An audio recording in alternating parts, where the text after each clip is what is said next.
How to edit or crop photo to square size on Samsung Galaxy S26 Ultra. So let's start the video. First of all, go to app library.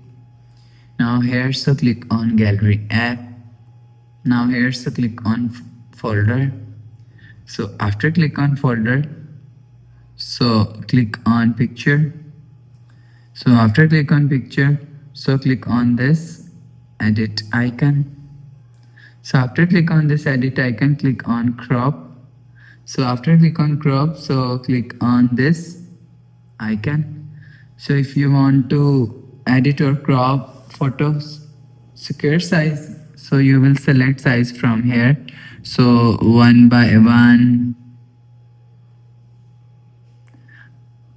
3.4 and 9 by 16. So you will select size 1 by 1 and select size from here, and after select and click on save.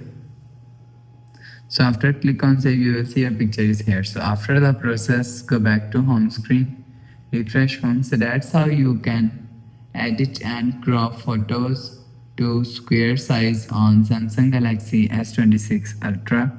So if you like the video, please subscribe. Thanks for watching.